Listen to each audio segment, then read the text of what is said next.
Welcome to Lure Making 101, the simple tutorial series for beginners with minimal tools, materials or experience. Now today we'll be making Glidin Doc, which is a 60mm glide bait. You may have seen this lure in Fishing Monthly magazine. If not, check them out at www.fishingmonthly.com.au. And for templates and tips, check out my website makewoodenlures.com/fishing-monthly.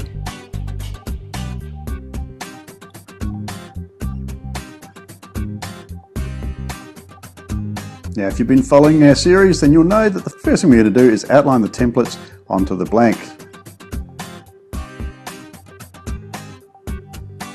This is 12mm thick balsa, and notice that I'm leaving enough gap between the lures that I can cut them out easily.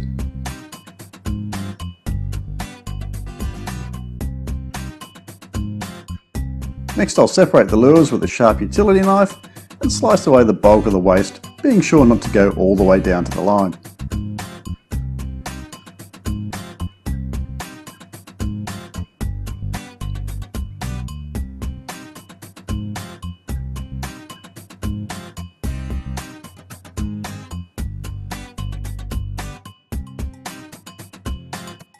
I'm going to use a regular sanding block on a flat surface to square up the blanks, and I'll use a curved sanding block to square up the concave side of the lure.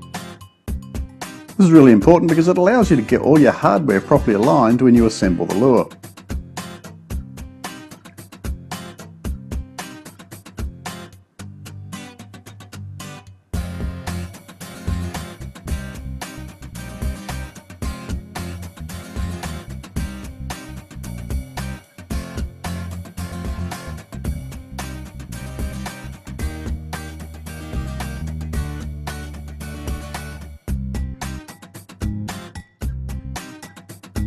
When I'm happy with the blanks, I'll mark them out for hardware. I'll start by marking a centre line along each of the edges, and then I'll place the template back on top of the lure and mark the location of the weights, the hook hangers and the toe point.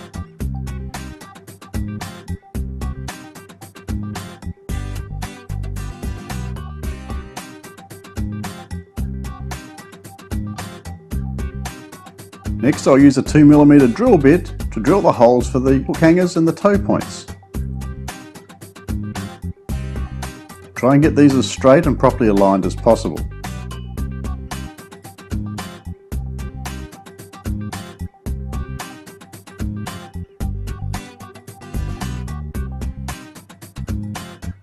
For the weights I'll switch to a 5mm brad point bit, which will cut a nice clean flat hole. Using a high drill speed and feeding the drill into the wood slowly will give you a cleaner cut.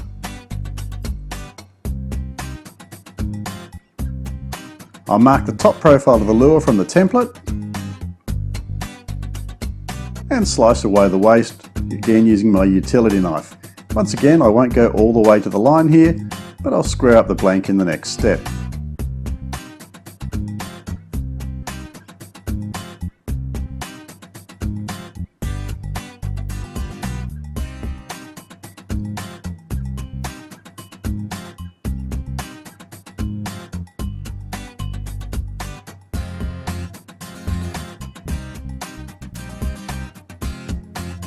With my sanding block, I'll just clean up that cut so that the lure is nice and square in cross section, again allowing me to get everything properly aligned and to get the lure body balanced when I start to shape it.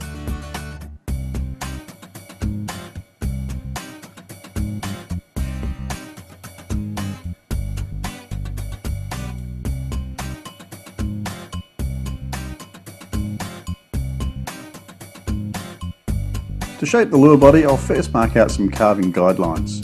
I'm not going to worry about a centre line on each of the sides of the lure. I'm going to do much as we did with the flat-sided crankbait in the previous tutorial and just mark a little line in about 1/4 inch from the edge. Then I'll slice away the waste with a sharp utility knife, being sure to work with the grain and away from my hands.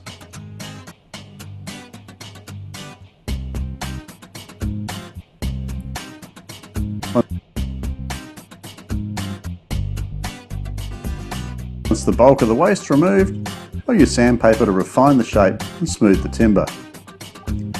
Balsa is very easy to sand, so be careful not to remove too much timber and to keep everything nice and balanced and symmetrical.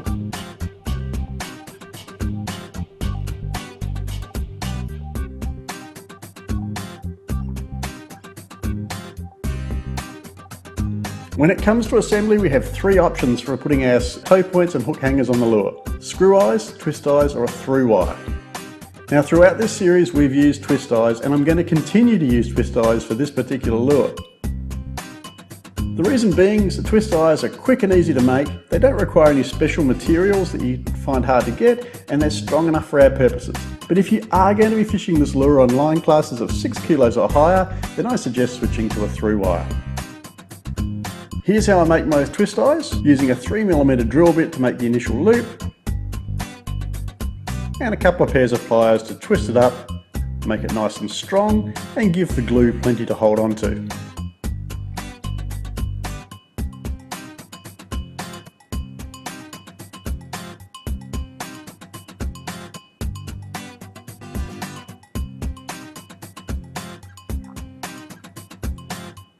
And there it is.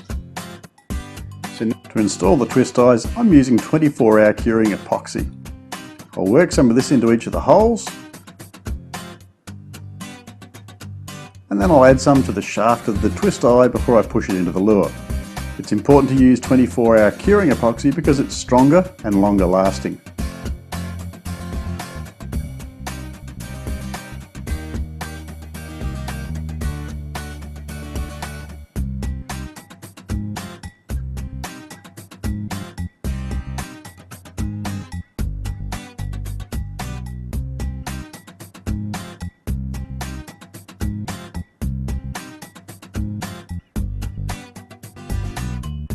By twisting against the twist, you'll push the glue into the hole deeper and get a stronger bond.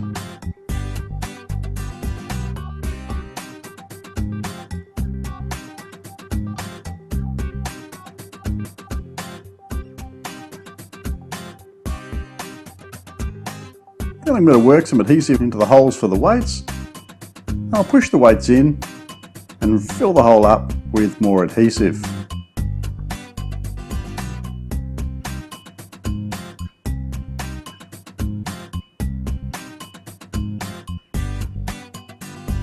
I want the adhesive to rise above the surface of the timber so I can smooth it off later. Of course, now it's time to harden the balsa, and I'll do this with an epoxy mix that's been thinned down with denatured alcohol or methylated spirit. You'll find a method for this in the link attached to this video. Alright, time to paint our lure. Now, of course, as usual, you can go to the automotive shop, pick up some automotive touch-up paints, or you can go to the art shop and pick up some acrylic artist paints, and they'll be just fine for lure painting.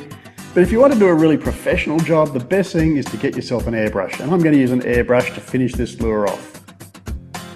But before I paint my lures, I'm going to wrap them with foil, and this is Holoscale self-adhesive lure maker's foil. The way to do this is to simply stick the foil onto the lure and stretch it down so there are no wrinkles, air bubbles or gaps.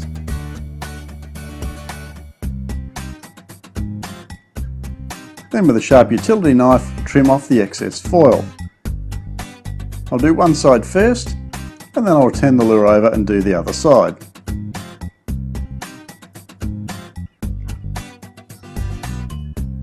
Once the foil's been applied, I'll give the entire lure a coat of epoxy, much as I would when I'm clear coating it, and I'll set the lure aside to cure for at least 24 to 48 hours.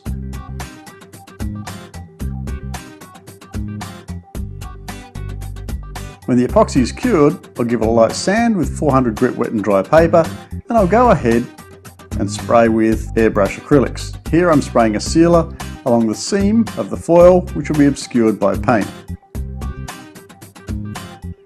Then I'll go ahead and paint over that sealer with a nice transparent green paint, building the layers up over several coats.